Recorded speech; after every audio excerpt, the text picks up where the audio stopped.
میرے مولا الذین یؤمنون بالغیب ویقیمون الصلاة ومما رزقناہم ينفقون۔ ترجمہ: وہ لوگ جو بغیر دیکھے ایمان لاتے ہیں اور نماز قائم کرتے ہیں اور ہمارے دیے ہوئے رزق میں سے کچھ ہماری راہ میں خرچ کرتے ہیں۔ الذین یؤمنون بالغیب، وہ لوگ جو بغیر دیکھے ایمان لاتے ہیں۔ تفسیر صراط الجنان میں ہے۔ یہاں سے لے کر المفلحون تک کی 3 آیات مخلص مومنین کے بارے میں ہیں جو ظاہری اور باطنی دونوں طرح سے ایمان والے ہیں۔ اس کے بعد 2 آیتیں ان لوگوں کے بارے میں ہیں جو ظاہری اور باطنی دونوں طرح سے کافر ہیں، اور اس کے بعد کی 13 آیتیں منافقین کے بارے میں ہیں جو کہ باطن میں کافر ہیں اور اپنے آپ کو مسلمان ظاہر کرتے ہیں۔ آیت کے اس حصے میں متقی لوگوں کا ایک وصف بیان کیا گیا ہے کہ وہ لوگ بغیر دیکھے ایمان لاتے ہیں، یعنی وہ ان تمام چیزوں پر ایمان لاتے ہیں جو ان کی نگاہوں سے پوشیدہ ہیں، اور نبی کریم صلی اللہ تعالی علیہ وسلم نے ان کے بارے میں خبر دی ہے، جیسے مرنے کے بعد دوبارہ زندہ کیا جانا، قیامت کا قائم ہونا، اعمال کا حساب ہونا اور جنت و جہنم وغیرہ۔ ایک قول یہ بھی ہے کہ یہاں غیب سے قلب یعنی دل مراد ہے۔ اس صورت میں آیت کے معنی یہ ہوں گے کہ وہ دل سے ایمان لاتے ہیں۔ ایمان اور غیب سے متعلق چند اہم باتیں اس آیت میں ایمان اور غیب کا ذکر ہوا ہے، اس لیے ان سے متعلق چند اہم باتیں یاد رکھیں۔ نمبر 1، ایمان اسے کہتے ہیں کہ بندہ سچے دل سے ان سب باتوں کی تصدیق کرے جو ضروریات دین میں داخل ہیں، اور کسی ایک ضرورت دینی کے انکار کو کفر کہتے ہیں۔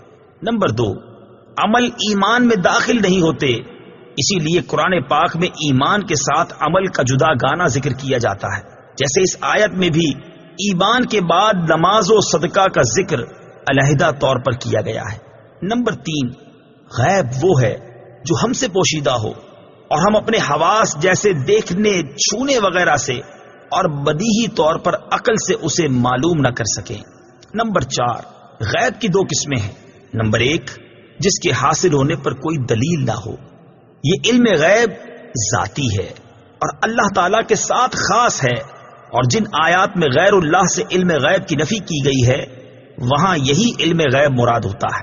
نمبر 2، جس کے حاصل ہونے پر دلیل موجود ہو، جیسے اللہ تعالی کی ذات و صفات، گزشتہ انبیاء کرام علیہ الصلوۃ والسلام اور قوموں کے احوال، نیز قیامت میں ہونے والے واقعات وغیرہ کا علم، یہ سب اللہ تعالیٰ کے بتانے سے معلوم ہیں، اور جہاں بھی غیر اللہ کے لیے غیب کی معلومات کا ثبوت ہے وہاں اللہ تعالیٰ کے بتانے ہی سے ہوتا ہے۔ نمبر 5، اللہ تعالیٰ کے بتائے بغیر کسی کے لیے ایک ذرے کا علم غیب ماننا قطعی کفر ہے۔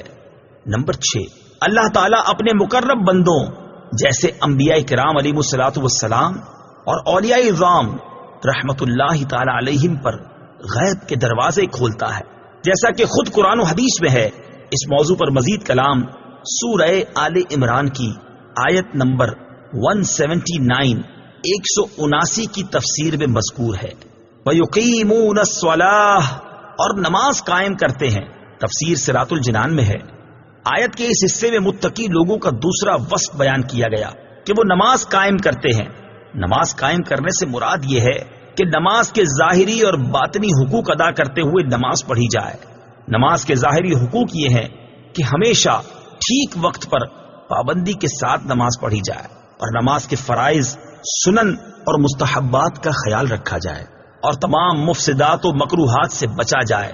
جبکہ باطنی حقوق یہ ہیں کہ آدمی دل کو غیر اللہ کے خیال سے فارغ کر کے ظاہر و باطن کے ساتھ بارگاہ حق میں متوجہ ہو، اور بارگاہ الہی میں عرض و نیاز اور مناجات میں محو ہو جائے۔ نماز قائم کرنے کے فضائل اور نہ کرنے کی وعیدیں، قرآن مجید اور احادیث میں نماز کے حقوق کی ادائیگی کے ساتھ نماز پڑھنے والوں کے فضائل بیان کیے گئے اور نہ پڑھنے والوں کی مذمت بیان کی گئی ہے۔ چنانچہ سورہ مؤمنون میں اللہ تعالیٰ ارشاد فرماتا ہے، قد افلح المؤمنون الذين هم في صلاتهم خاشعون۔ ترجمہ: بے شک وہ ایمان والے کامیاب ہو گئے جو اپنی نماز میں خشوع و خضوع کرنے والے ہیں۔ اسی صورت میں ایمان والوں کے مزید اوصاف بیان کرنے کے بعد ان کا ایک وصف یہ بیان فرمایا، والذین هم علی صلواتهم یحافظون۔ ترجمہ، اور وہ جو اپنی نمازوں کی حفاظت کرتے ہیں۔ اور ان اوصاف کے حامل ایمان والوں کے بارے میں ارشاد فرمایا، اولئک هم الوارثون الذین یرثون الفردوس هم فیها خالدون۔ ترجمہ، یہی لوگ وارث ہیں، یہ فردوس کی میراث پائیں گے، وہ اس میں ہمیشہ رہیں گے۔ نماز میں سستی کرنے والوں اور نمازیں ضائع کرنے والوں کے بارے میں اللہ تعالیٰ ارشاد فرماتا ہے، ان المنافقین یخادعون اللہ وهو خادعهم وَإِذَا قَامُوا إِلَى الصَّلَاةِ قَامُوا كُسَالَى يُرَاءُونَ النَّاسَ وَلَا يَذْكُرُونَ اللَّهَ إِلَّا قَلِيلًا۔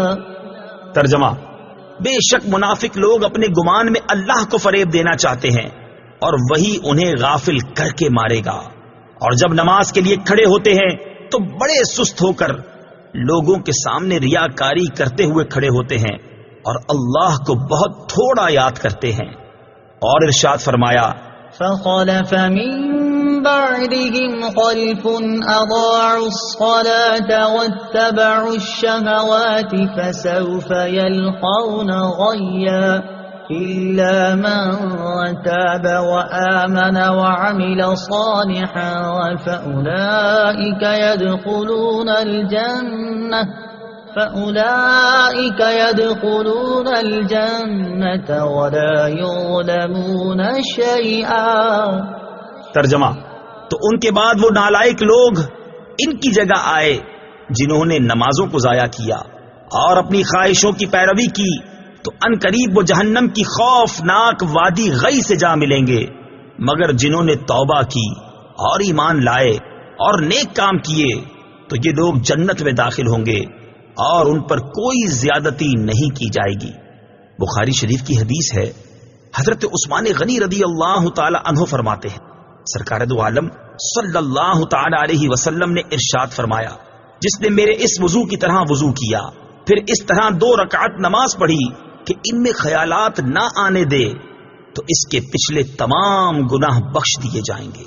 مسلم شریف کی حدیث ہے، حضرت عقبہ بن عامر رضی اللہ تعالی عنہ سے روایت ہے، سید المرسلین صلی اللہ تعالی علیہ وسلم نے ارشاد فرمایا، جو بھی مسلمان اچھے طریقے سے وضو کرتا ہے پھر کھڑے ہو کر اس طرح 2 رکعت نماز پڑھتا ہے کہ اپنے دل اور چہرے سے متوجہ ہو کر یہ 2 رکعتیں ادا کرتا ہے تو اس کے لیے جنت واجب ہو جاتی ہے۔ مسند امام احمد کی حدیث ہے، حضرت عبداللہ بن عمرو رضی اللہ تعالی عنہما سے روایت ہے، حضور پرنور صلی اللہ تعالی علیہ وسلم نے ارشاد فرمایا، جس نے نماز پر مداومت کی تو قیامت کے دن وہ نماز اس کے لیے نور، برہان اور نجات ہوگی، اور جس نے نماز کی محافظت نہ کی تو اس کے لیے نہ نور ہے، نہ برہان، نہ نجات، اور وہ قیامت کے دن قارون، فرعون، حامان اور ابی بن خلف کے ساتھ ہوگا۔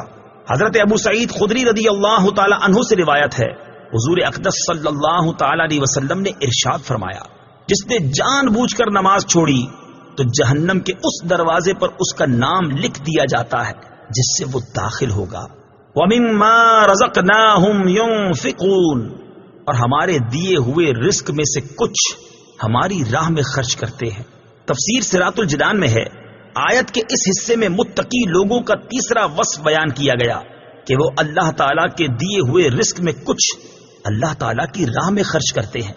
راہ خدا میں خرچ کرنے سے یا زکوٰۃ مراد ہے، جیسے کئی جگہوں پر نماز کے ساتھ زکوٰۃ ہی کا تذکرہ ہے، یا اس سے مراد تمام قسم کے صدقات ہیں، جیسے غریبوں، مسکینوں، یتیموں، طلباء، علماء اور مساجد و مدارس وغیرہ کو دینا، نیز اولیاء کرام یا فوت شدگان کے ایصال ثواب کے لیے جو خرچ کیا جاتا ہے وہ بھی اس میں داخل ہے کہ وہ سب صدقات نافلہ ہیں۔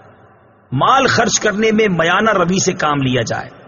آیت میں فرمایا گیا کہ جو ہمارے دیے ہوئے میں سے کچھ ہماری راہ میں خرچ کرتے ہیں اس سے معلوم ہوا کہ راہ خدا میں مال خرچ کرنے میں ایسا نہیں ہونا چاہیے کہ اتنا زیادہ مال خرچ کر دیا جائے کہ خرچ کرنے کے بعد آدمی پچھتائے، اور نہ ہی خرچ کرنے میں کنجوسی سے کام لیا جائے، بلکہ اس میں اعتدال ہونا چاہیے۔